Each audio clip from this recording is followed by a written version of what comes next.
Tungo naman po tayo sa mga balita sa lalawigan. Matinding baha ang naranasan sa Davao Region kasunod pa rin ng masamang panahon. Nagmistulang ilog ang isang lane ng National Highway sa bayan ng Santa Cruz, Davao del Sur. Kaya ang mga motoristang naabutan stranded sa daan. Kanya-kanyang tulak ng motorsiklo mga rider sa kasagsagan ng matinding baha. Ang ilang sasakyan tumirik na kaya nirespondihan ng mga rescuer. Bukod sa mataas ng tubig, pabugso-bugso pa rin ang nararanasang pagulan doon. Ganyan din ang sitwasyon sa bahagi ng MacArthur Highway sa Davao City. Sa huling talangan ng Office of Civil Defense o OCD 11, 8 barangay sa Davao City at isang barangay naman sa Santa Cruz, Davao del Sur ang apektado ng pagbaha. Samantala pa rin, halos butot balat na lang ho ng masagip ang isang mangingisdang taga Quezon na isang buwan na pong nagpapalutang-lutang sa karagatan. Tanghali kahapon nang namataan ng isang cargo vessel ang palutang-lutang na bangka ng mangingisda sa may dagat po na sakop ng Batanes.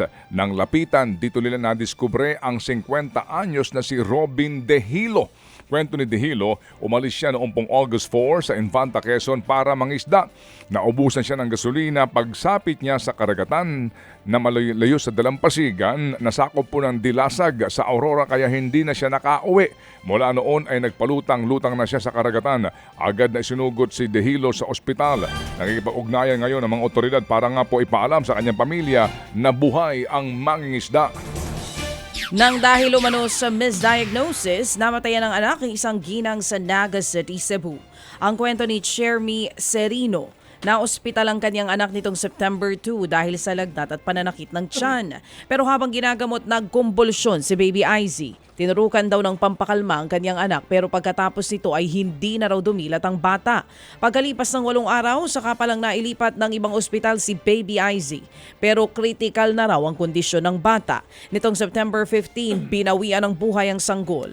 Brain herniation o pamamaga ng utak ang sanhi daw ng pagkamatay ng sanggol. Ayon sa DOH Central Visayas, posibleng hindi nakita ng unang ospital na mayroong buccal-cyst sa isang bahagi ng utak ng bata. Tumangging magbigay ng pahayag ang pamunuan ng ospital na unang gumamot kay Baby Izzy. Sa Cebu City po naman, patay ang isang babae matapos pong barilin sa ulo habang nakatambay lamang ang biktima sa isang eskenita sa Barangay Guadalupe nang lapitan ng 2 lalaki. Isa sa kanila ang bumunot po ng baril at pinaputukan po yung babae. Mabilis pong tumakas ang mga salarin pero ito'y naaresto rin sa ginawa pong paghahabol ng mga pulis. Tikom ang bibig nila sa motibo sa likod ng pamamaril. Sa ngayon po'y kabilang sa sinasabing posibleng motibo sa krimen ang pagkakasangkot pa rin sa iligal ng droga ang naturang motibo. Sa Cebu pa rin, mga kapatid, patay ang isang construction worker matapos mahulog mula sa pinagtatrabahuhang gusali. Nasa 17 palapag ang lalaki at humampas ang malakas na hangin. Kaya nahulog nga ang construction worker na lumusot sa isang manhole. Inaalam na ng city building official kung may pagkakamali o pagkukulang ba ang construction company sa pagpapatupad ng safety protocols ng kanilang manggagawa. Lumalabas na natanggal ang bakal na pinagkabitan ng lubid ng biktima sa kanyang safety harness. Binigyan na ng notice of violation ang construction company. Pansamantala rin munang sinuspinde ang operasyon sa ginagawang gusali habang gumugulong pa ang investigasyon sa ngayon. Ted Filon at DJ Chacha ngayon nasa Radyo 5 92.3 News FM Monday to Friday 6 to 10 a.m.